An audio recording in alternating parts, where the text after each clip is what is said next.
My guest for this episode is Dr. Hershael York, beloved pastor and professor of homiletics at the Southern Baptist Theological Seminary, and my boss there is the dean of the School of Theology. We had a great time talking about theological education and rhetorical criticism of the New Testament and all sorts of other things. Thanks for tuning in. Cars, coffee, theology. Actually, one question I always like to ask people is, what was your first car? When I was in the 9th grade, my dad told me, he said, I need to tell you two things. He said, I can't pay your way through college, so you need to keep your grades good and get a free ride, which I did. And he said, and I can't buy you a car. If you ever buy a car, it'll be because you bought it. Right.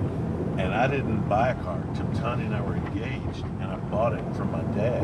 Okay. And it was I want to say 1976 Buick LeSabre. Oh my. Okay. Going big time. It was Planning for your old manhood. As I was thinking about chatting with you, one of the first things that came to mind was the whole question that I experience and a lot of other people do too, of the relationship of the church and the academy. So, I'm like many people regularly involved in the church, but I don't think most people have done as much pastoring and as much professoring as you have. And even simultaneously, and even with your dean role now, that adds another layer to it beyond just being a professor. So just kind of an open question, your thoughts on the connection between the church and the academy, your individual role, just anything that comes to mind. Well, I'm first, last, and always a churchman. And if you disconnect the academy from the church, it's going to go haywire. I think it's history. I think I can demonstrate that really easily. Right. So the academy needs to be connected to the church, and it serves the church. And this is one of the things I love about Southern Seminary is I think we've got that right. Right. But the church needs the academy.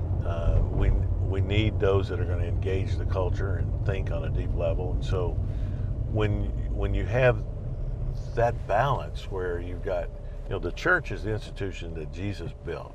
Christ loved the church and gave himself for it.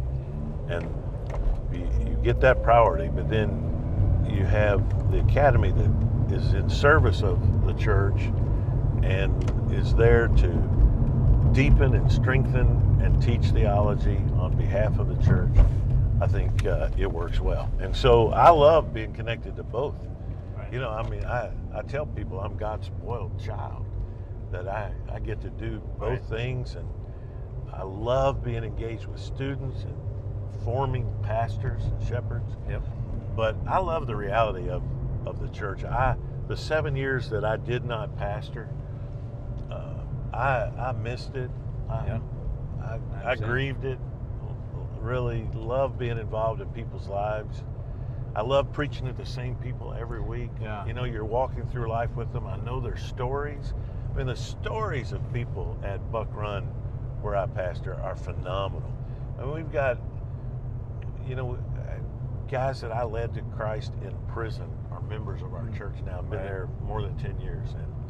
And to see their story, and we have cabinet secretaries, and most of our people work for the government because Frankfurt is the state capital, and they have direct impact on the way that our government works and operates and has an effect in the lives of people. So to get to pastor there is a great blessing. So one of the things I have our PhD students do in the class I teach on higher education, one of the little exercises I have them perform is to draw on paper a pictorial representation of the church and the academy, and I make it that open, which is an interesting exercise to just kind of think, how would you pictorially represent? Is one inside the other, or whatever? So if you could just kind of do that mentally, how would you describe the relationship of the church to the academy? Like in a sort of pictorial, figural kind of representation.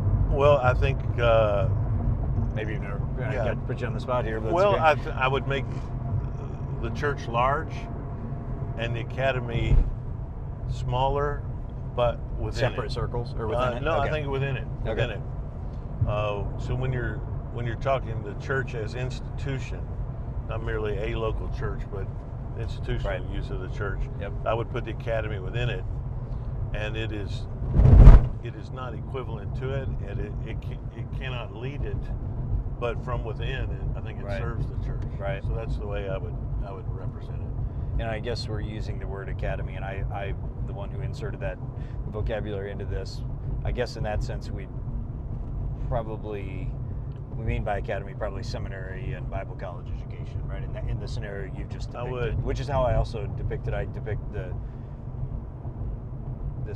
church's academy within the church. In other words, I see it Right. not as a separate institution actually, but as one of the branches. So we might have youth ministry, or maybe not, or family ministry if you prefer, whatever. There's all different kinds of ministries the church might have, and I actually see seminary and Bible college education as actually one part of that. So I don't see it as a separate thing. I see it as part Well, of I think here's the You described it fascinating thing. differently. I teach at a seminary, but I'm comfortable saying that if churches really did their jobs, we wouldn't need seminaries. See, I disagree with that. As we have them. When they get separated from the church, I do think you run into problems. You just lose the reality Right. of the people. So there's this broader sense of the academy that's not within the church. Like there's, scholars working on every field, including biblical studies, that are not in the church. And I think there's value in that too. So we're, talking about specifically the more church-related academic world. But let's talk more about the, if the church did its job, we would need the seminary. Okay. You do hear that.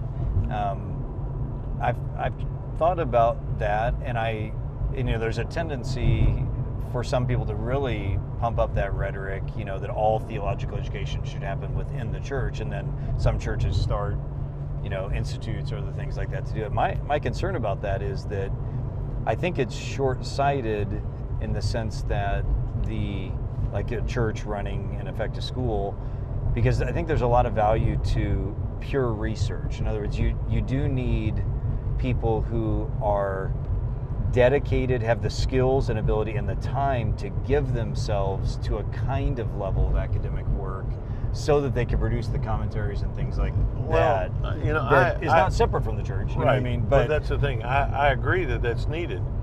But I think what happens is that when someone is oriented toward research, ultimately you're going to have the temptation to be innovative. Right. And innovation, I think, is the enemy of contending for the faith and once for all delivered to the saints. And there's a danger there. And Right. without the church to sort of rein that in and say, no, here's the truth. Right. They were confessional people. There's a confession guiding exactly. us, right? That's what where the problem comes. One of my favorite views, always right here. I always That's like a to great do this, view. right? Yeah. Well, I would say what I say is not. I disagree that it's short-sighted, but I do think it's idealistic, and I get that. Right. Because small churches just can't. Yeah, that's don't have the thing, resources too. to train. Right, that's the other But that's thing, why yeah. I love Baptist polity, is that churches cooperate Right. to pull it off together. Right. And I love that. Yeah, well, Southern and Baptists we're have, the beneficiaries of that, I mean, for sure. man, Right. Yeah. 6 seminaries. Yeah. Who has that? Right. Yep. And so we're blessed as Southern Baptists that we've had visionary leaders who said, let's use our resources together and do that. Yeah, because again, I'll just use one of our colleagues, Peter Gentry, as an example. We come up with other people as well. I mean, he's certainly able to function in the church, but if he were housed within a church and paid by a church within its resources, and there'd be very few churches that could do that, he couldn't do critical work on the hexapla, That's right. for example, and that's a benefit to humanity overall and the church specifically. Granted, there's several layers between direct church ministry at Buck Run and working on the Greek Old Testament. That's but right. if we kind of pitch this model that it should all be done in church, I just think, well, you're not going to produce the next generation of scholars that are needed to lead, at least in America. Now, granted, in other parts of the world, I mean, we do have a great luxury in the West, especially. In other parts of the world, it's not even an option, right? I mean, it's all going to be church-based. There just aren't going to be Christian educational institutions that are separate. But I don't know. I kind of bristle at the rhetoric sometimes of Well- we could kind of work ourselves out of a job. You know what I mean? Like, I think, no, we're doing something that you couldn't do. But if you even were then, in the I still church, think you know? you're looking at a really narrow slice. Right. What in general we're training our pastors. Yes. And I do think churches can produce pastors. Yeah. I think if churches are doing their jobs, that they Right. pastors can make disciples, and churches can produce pastors. Yes. And what Peter Gentry does is a really narrow slice of what seminaries are producing. Okay, we'll pull it back But a I'm- level. but like I'm who's glad gonna that who's we gonna did. write the great commentaries, Yeah. right? I mean, you need. I Well- want scholars writing commentaries. Scholars who care about the church. Yeah. You know, I mean, Well- obviously, and I hope I put myself in that category. You know, Absolutely. I mean, I preach regularly. And, In fact, you know, that is what I think Southern Seminary, that's sort of the untold story of Southern Seminary. We're known for this incredible, the theological education we provide, but most people don't get that our faculty are largely pastors. right. On some level, either Right. like me, they're up in the pulpit every week. Right. I mean, while Tom Schreiner was writing some of those commentaries, I know, he was yeah. preaching Every at week, Clifton yeah. every week. Right. And that gets lost. I think Southern needs to do a better job of telling that story Right. as well. Like, hey, come study with the authors, yes, and come study with pastors, Yeah. because I mean, like you, I preach once a month. you yeah, right. you're really connected. Timothy Right. Paul Jones, Yep. Bill Cook. I mean, our faculty are not sitting in the doctoral carols, you know, just writing books. They're connected to Right. the local church. That's one of the things I love about Southern. Well, let me shift gears. Pick a number between 100 or 1 and 155. Pick a number. Yeah. Between 100. Number 1 and 155. 125. 125. All right. I happen to have with me your dissertation. I was wondering, turn to page 125. You haven't seen that thing in a while, probably. No, I've never even 1993? seen. Never- I've never seen never this even seen it? embodiment of it. Okay. It's got your I've only name on it. seen That the- is the you, big right? one. Yeah, that's Right. me. So 125, is that what you said? Yeah. Thought you could just read a paragraph out of there. It's been a while. Okay. Tell me what you Uh, think it means. Okay, so my title. Okay, give us the title. Yeah, My that's good. analysis and synthesis of the exegetical methods of discourse analysis and rhetorical criticism as applied to the structure of 1 John. Okay. Well, that was good. I'm glad you remembered it. So on page 125, All right, read this paragraph. First of all, nobody agrees on the structure of 1 John. Okay. Yes, it is a struggle. Having taught it many times, I agree. So if you overlay the structure that the discourse analyst, Robert Longacre, SIL guys, Yep, Wycliffe translators came up with, and the structure that the rhetorical critics came up with, they mesh. Okay. So you got this. You notice the same seams, and But one not of the, most commentators, probably not biblical And people. so, It's I, for- like in my for- appendix, I think I surveyed 18 commentaries and showed that none of them agreed Yeah. on those seams. Okay. And so, why do these two different means of analyzing the text come up with the same structure? 1 John, and I'd Right. say they're both onto something. They're seeing deep structure. One in the light of ancient Greco-Roman rhetoric, and one using discourse analysis, basically the structure of language. And so on page 125, I'm looking at the discourse analysis of 1 John, and I'm talking about peak. I think you had me speak to the Yeah, 1892 yep, club. I yep. talked about peak Yep. in the Sermon on the Mount. So the body of the epistle likewise has a double peak, possibly in a chiastic relationship to that of the introduction. A doctrinal peak immediately followed by one of ethical concern. The latter is the much longer of the two, but the succinct doctrinal exhortation of chapter 2, verses 1 through 6, is a forceful plea for the readers to believe correctly regarding Jesus Christ. Marked by an initial agapetoi, the new unit presents a series of tests and a comment that identifies the teaching of the Antichrist. Since there were many Antichrists present, the appeal was critical. Okay. You want to comment on that? Still agree with that? I do. Okay. You know, some guys look back at their dissertation and they're sort of ashamed of it. Right. I don't think you should be. No, I'm pleased with it. Yeah. I would do some things differently. I've course, learned yeah, some things right, since then. Right. But At the same time I was doing this with First John, George Guthrie was doing it with Oh, right. Hebrews. Okay. Yeah. And independently, we had both sort of hit that. Yeah. He was 6 months ahead of me. Okay. Did you know George then? I or did now, not, or- but I okay. heard what he was doing and contacted him, and he sent me a Ah. copy of his dissertation as soon as he finished it. Nice. So he was 6 months ahead of me, and of course that's when Bill Lane went crazy about it. Yeah, yeah. Basically, Yep. made Guthrie Yeah. really well known. And George is a very good friend. And- lovely man. Yeah, he was Yeah. very, very helpful to me. And so when I saw that he was doing it with Hebrews, I Yeah. thought, well, Well, that was I am on to inspiring. something. Yeah, yeah. He scooped me by 6 Yeah, months. it's but, okay. Well, different. At least it wasn't on First John. Yeah. That's what that's it's like. right. Sorry. And it made me feel good about my methodology. Yeah, I was gonna say, can you describe what methodology? How do you end up describing your methodology? And so this is 1993, is that correct? So Yeah. that's quite a while ago. Yeah. So what was? Thank you. It is quite a while ago. It's cars, You see coffee, this- you see theology, this white hair? and criticism, right? Yeah. And ageism. Yeah. So, So I think there's a way in which we can analyze epistolary literature, especially that recognizes the natural divisions and the author's rhetorical purpose. And also, if you use a linguistic approach, where you see it the way Longacre in his Grammar of Discourse talks about the deep structure versus the notional structure, and it also is based on what the author's trying to accomplish. Right. I think it gives. So who were the influences on you? It was both.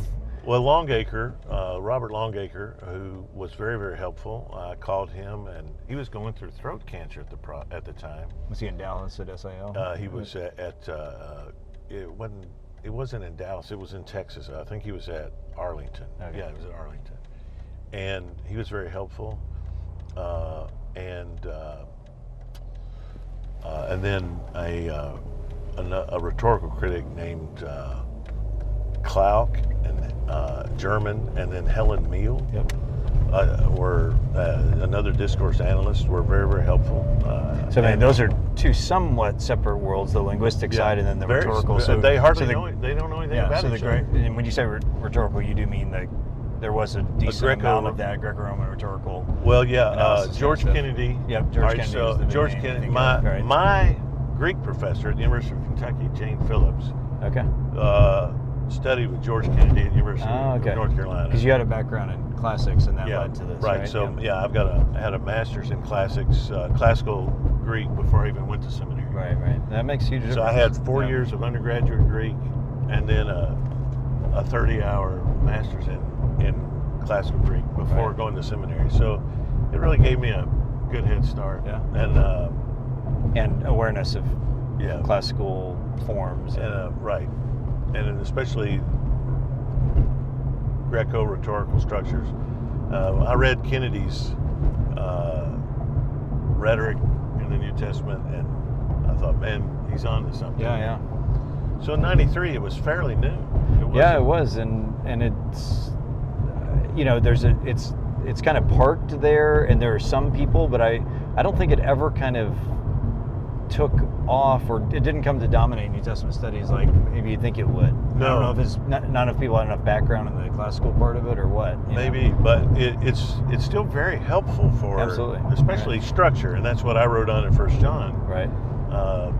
And it's First John is really difficult to discern the structure, but I think the rhetorical critics and the discourse analysts got it right. Especially among evangelicals, it doesn't seem like you have a lot of people that have done a lot with rhetorical criticism. I mean, you do have occasional commentaries that get a hold of it, Witherington or others. Witherington, and then, right, Yeah, usually like- and then I'm sure there are whole branches of New Testament scholarship that do focus on it, but it just doesn't seem like Well- I'm quite keen on it myself, even though I don't feel like I'm an expert on it. But I'm just kind of surprised reflecting on it that there haven't been more works like this among evangelicals. Yeah. Well, two things. One is there are only so many. I think the epistles conform to it, but there were some who tried to impose that on, like the Gospels, which Right. I don't think the Gospels Right. fit Right. a Greco-Roman rhetorical structure at all. Well, except for the sermon. I mean, you'll have to read my book. I think the sermon And all the epitomes, I think they're epitomes is what I argue in the Greek philosophical sense. They're summaries of a philosopher's teachings or a wisdom teacher's teachings put together in a rhetorical form. Would you say that's dependent on Greco-Roman conventions, or that's larger than that? Well, I think it's larger than that in the sense that it is the reality of Second Temple Judaism, which is deeply Hellenized already, right? So it's I describe it as it's the child of two worlds: Second Temple Jewish wisdom literature and the Greek world. That, I mean, after all, the thing's written in Greek, right? Right. It's written in Greek. That's right. To Greek reading and Greek hearing audience. So obviously that's part of it too, you know. Right. But yeah, although my knowledge of actual, you know, rhetorical criticism, I feel like is very sophomoric, you know. So I don't think I lean heavily on that just for my lack of knowledge of it. All right. So I have a question for you. So I have your recordings in Greek. Yeah. Right. The old vocabulary. Yeah. Right. Your readings. Lepo. I see. Right. Yeah. You know. Oh, the readings one. Yeah. Right. That. So, do you memorize any in Greek? Like, do you memorize passages in Greek? I have not very much. Well, I've tried. Like when I preached in First Peter, I said, okay, I'm going to memorize First Peter. That's impressive. But I didn't stick First with it. Peter. That's particularly nested phrases of very long ones, right? Oddly enough, though, I have memorized some of the Psalms in Hebrew. Have you? That's impressive. And it's really helped my Hebrew a lot. Yeah, I bet. Yeah. And especially the poetry of it. So. Yeah. But I have thought I'm gonna listen to your readings. Yeah. I just play them in my car. Yeah, well, that's how I learned. That's the idea. Like Psalm 118. I just played it over and over. Played over and over. You know, Mismor Kofiot Het. You know, yeah, Psalm 118. Yeah, no, that's beautiful. You just hear it over and over. Absolutely. Well, that was the whole reason for those Greek vocabulary cassettes in the first day, and then in the back in the day. So the Erasmian pronunciation, which has fallen on hard times. Like when I was in seminary, that was the only thing going. But now there's like lots of rhetoric against the Erasmian pronunciation on all kinds of people. It doesn't grate on your ears. You're just old enough. Yeah. With me, that doesn't bother you to memorize the Erasmian or hear it. Well, it sort of does. I mean, anytime I hear it, okay, right. I hear it other than the way I learned it from Jane Phillips at the University. Which would be a different pronunciation. Yeah. It's although, you know, by the way, Jane Phillips wrote the commentary on Erasmus's paraphrase of the Gospel of John. Okay, I only know two other people that even know about Erasmus's paraphrases, which I absolutely love. Well, if you look up the Latin's very hard. The commentary of his for University of paraphrase Toronto of John. That's right. Yeah. Jane Phillips, who taught me Greek, and what's funny, she came to Buck Run a few months ago. Really? Actually, it's been 2 years ago.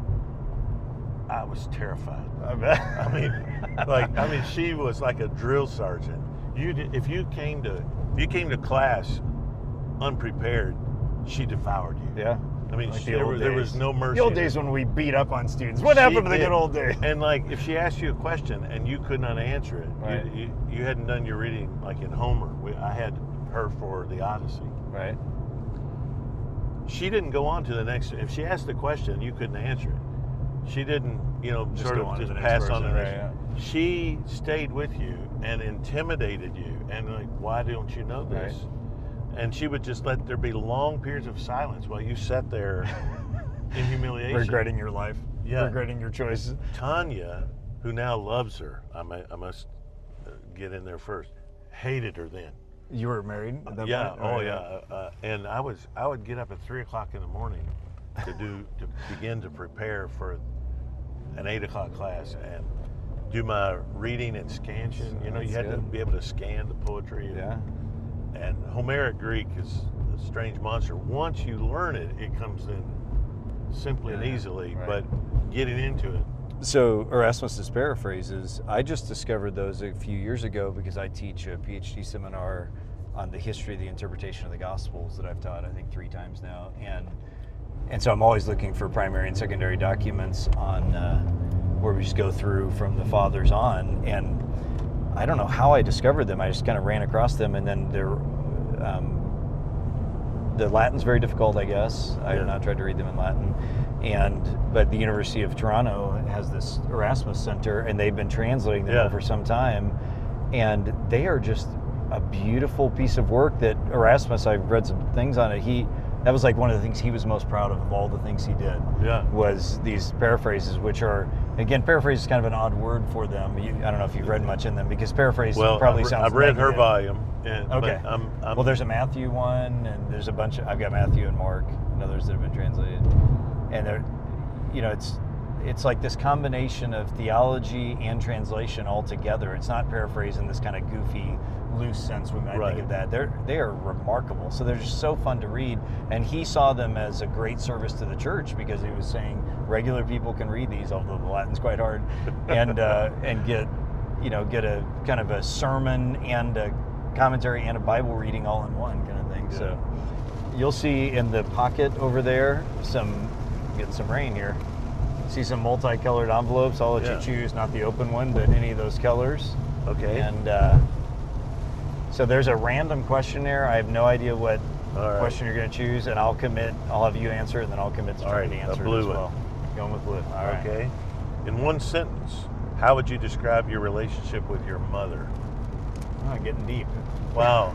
And that's, frankly, that's a hard one. Yes, I understand. I would say my relationship with my mother is very loving and fun, but complicated.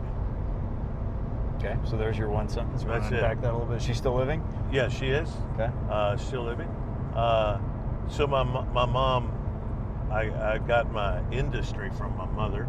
Okay. She is absolutely dogged in anything she does. Yeah. She does not quit. That's great. She never complimented or praised any of us. That was my dad, and so Your dad took that role? Yes. So I'll good tell cop, you bad cop? two things about my mom. So when I was 18, I got my real estate license. Went to night school my senior year of high school and got my real estate license so I could sell real estate during the summer before my freshman year at Michigan State. That's awesome. And I did quite well. My mother said, That's hilarious. "You just want to do that because you don't want to do real work." Wow. I mean, how many 18-year-old kids get their real estate license? No doubt, and made money for And college made for money, it. No, other no, kids- I'm so proud of you. Other kids were delivering pizzas, and I was getting checks from houses that I listed that sold. That is crazy. And my mom was like, "Yeah, well." The other thing, when I went to Michigan State, they were on quarters, and my mom said, I got straight A's in high school," Right. and my mom said, "Now don't expect to do that at college because it's much harder, and you're lazy. You don't work hard, and you won't do well. Wow. You won't do as well." She didn't say you won't do well, but she said you won't do as well. You're not going to get straight A's. And You rose to the challenge. my first quarter, I get straight A's, and they sent a certificate to my parents, to my home thing. Right, congratulations, right, straight right, A students, right. And I go home, and my mom says, "Well, they sent the certificate, and I've hung it on the wall here, and I've left 2 blank spaces beneath it because since you did it your first semester, there's no excuse for you not doing it. Okay, so she changed your tune a little bit. And third, she said, and so it was like suddenly I said, "You what? You didn't even think I could do it? Now you're putting pressure on me that I have to do it." It's a lose-lose situation. Yeah, it right? was. But your dad was super encouraging. My always, dad was right? my dad was the most encouraging. So, because you're a very encouraging person yourself. So obviously, so you're saying you got your I got industry that from my your dad. mother. That's but right. Encouraging. Like from my the dad, so my dad was a missionary in Brazil when I was a baby, 1960. In 61, he thought he developed stomach cancer. I think it's now what they would call Crohn's disease. Right. But he was virtually incontinent, and it's hard to do mission work when you have that. And he thought he had stomach cancer. So you guys And came when back. he came one day he just decided we're going back to the States. Right. And he came home and he told my mother, we're going home. And my mom said, I'll miss you. And, that is awesome. and she told me this herself. And she said, God called us here and he hadn't released me. I'm not going. I'm staying here. Is this IMB? No, they were independent. They were with an independent. But even Baptist so, back in mission those church. days. Yeah, they were with the board. And the next day, my dad came home. He said, I sold all the furniture. And my mom said she knew that, and she really had no choice. I mean, this is 1961, and there was no mission board that's going to support Right, a woman. a single divorced Right. Woman on the Baptist field. ex-pastor's wife. So they came home. But I will tell you, my dad went on and was a great pastor here in the States. And your My mom is 85 years old now, Okay. and she's still not over the fact that they came back from Really? Brazil. Yeah. Like Tanya and I have a really easy relationship. Right. We adore each other. We enjoy each other's company more than anybody else in the world. We'd rather, Right. my mom and dad, they had to work. Yep. It was never easy. I understand. They honored each other. They loved each other. Yeah, but it wasn't an easy relationship. It was Yep, not an I easy understand that. relationship. And there's a lot of marriages like A that. lot of marriages Yep. like that. That's again another one And- of those reasons why I call myself God's spoiled child. Yeah. Because of that's what sometimes students. You must be a real weakling that God gave you such a That's good what I wife, say. right? That's what I say. Just kidding. God knows. And But the great thing is with your parents, that gives you probably a sympathy for It what's does. probably more like what most marriages Absolutely. are like. Like if you just had this Absolutely it does. amazing marriage That's and right. then you just think, well, why don't you guys just do what's Yeah, right and it'll that's be right. fine, right? You've got a sympathy for that. That's more. exactly right. And I've also seen how they made hard decisions to honor each other and stay together and embrace the roles that God gave them. And I've often said God knows what I went by him, because he gave me like the easiest wife to live with, the easiest church to pastor, That's beautiful. incredible, the best seminary at which to teach. So, Well, it is just beautiful. It's a gift. I mean, the thing is, you've been faithful. I do not take it for granted. Right, yeah. I do not feel entitled. Right. I'm incredibly blessed and honored. Hey, man. Well, this has been a delight. Always enjoy you and feel like you get to know you a little bit more too, which is great. There's that great So, dissertation. Yeah, I treasure it enough to get it from the library. Hey, thanks so much for watching. 3 really quick things. If you like this video, subscribe to our YouTube channel and connect with us on social media. We'd really appreciate it. Secondly, check out the comments section below. We've put a bunch of program notes and links to interesting things there. And third, check out some of our episodes you can see linked here. Thanks. We'll see you on the road. Peace.